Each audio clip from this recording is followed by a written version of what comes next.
Hello and welcome to a fresh episode of Platypod Perspectives, where each time we look at an amazing image like this one. And we know that this is going to capture the interest of photographers because it's amazing to us and we're photographers. And then we talk about this with the artist who created it. And this time it's my friend, Victoria Pavlov White. How are you, Victoria? Hi, Larry. So good to be with you today. Thank you so much for the invitation. I'm good. It's summer in Atlanta, so my favorite season. Yeah, it is pretty hot though.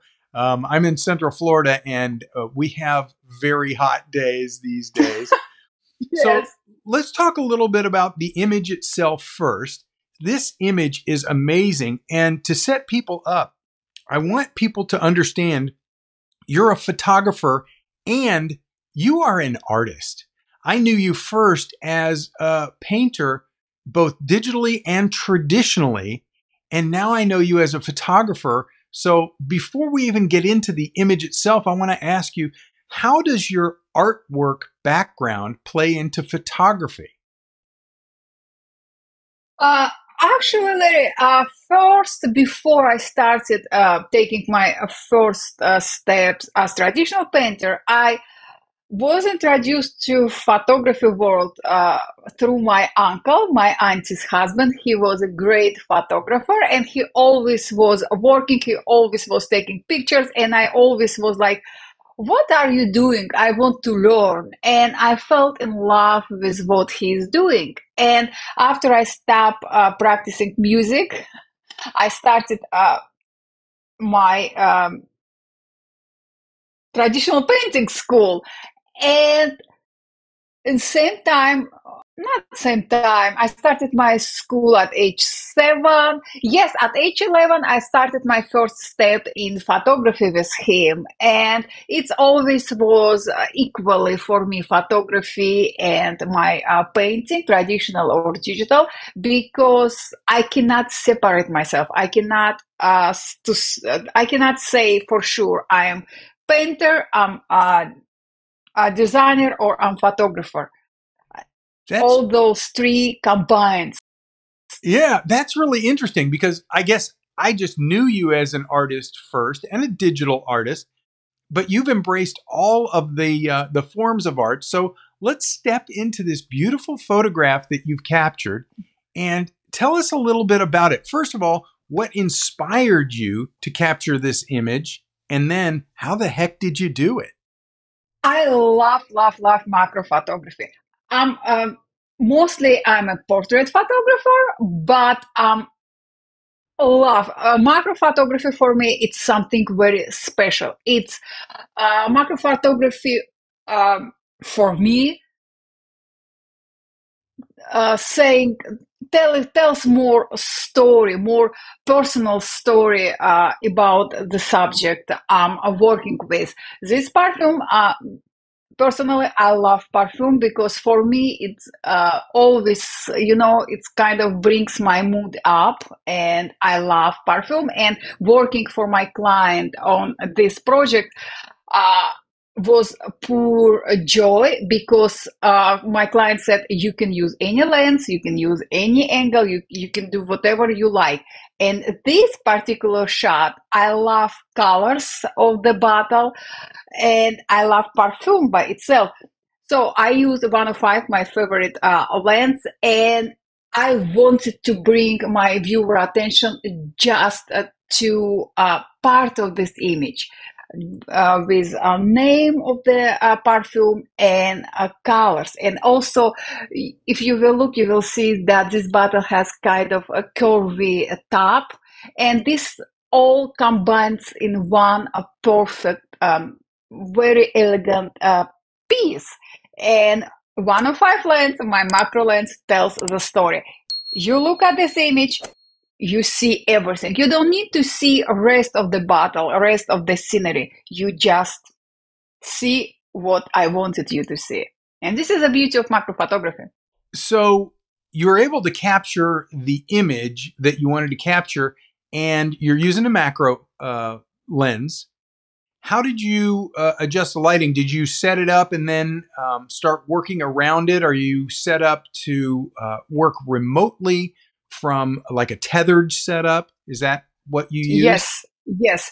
I have a Westcott Rabbit box, 35, 32 inches, my favorite to go softbox. I use it all the time. It's to go. It's positioned on top of my replica studio, just on top. And I always should tether it to Lightroom. I can preview everything right away. I can fix anything I want to fix, and it's easy to maintain my albums and everything after. So I love Lightroom. And I have a tripod. I have Platypod, my favorite, and just positioned angle on top camera, a little bit angled like that on top of my product shot, one light, and that's it. So did you have to move anything around to get the reflections exactly the way that you wanted them?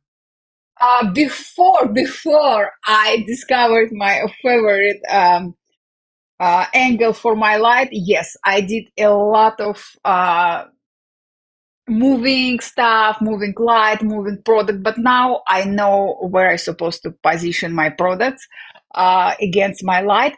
But if this is only when I shoot just my product laying down, shooting from the above. If I shoot product, reflective product, and my example bottle stands like that, it's a little bit challenging because I don't like seeing any reflection on my product. So in that case, I'm moving my light, one light on top all the time, but it goes higher. And second light goes behind me, behind my camera on a distance. So I have a light everywhere.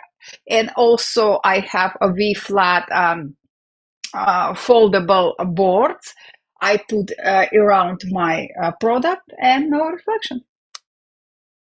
Okay, so was this image that you shot a single image because you're in macro and we have a very, very shallow depth of field? Did you have to blend several images? Was there any image stacking at all? No, one shot. Well, I think it's an amazing shot. It's beautiful, Thank and you.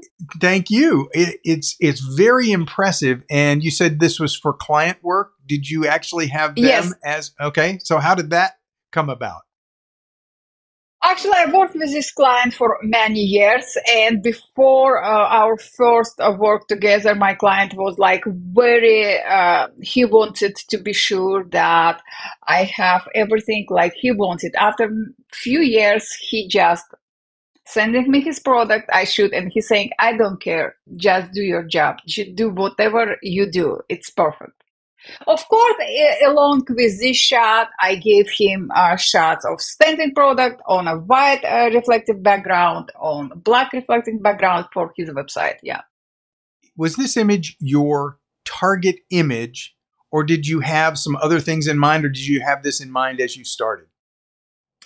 I started, be honest, I started with just standing bottle on white background. You know, I have a replica surfaces. I have to go two sets, one black set, just black background and reflective black bottom, same with a white set.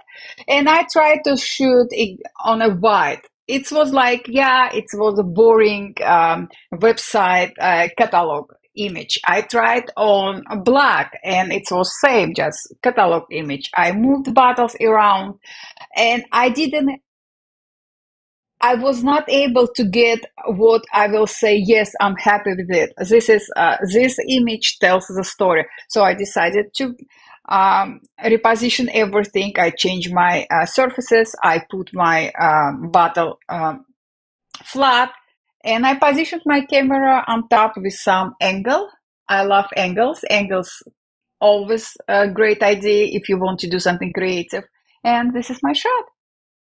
Victoria, that's really interesting. And I think it's going to be helpful to a lot of people like me that look at an image like this. And yes, I want to recreate it. I want to do something similar, but it helps to understand that the process is more than just a vision and then capturing that vision. it's experimenting and tinkering with different positions and trying some different things. Thank you so much for spending time with us today, Victoria. How can people... Thank you.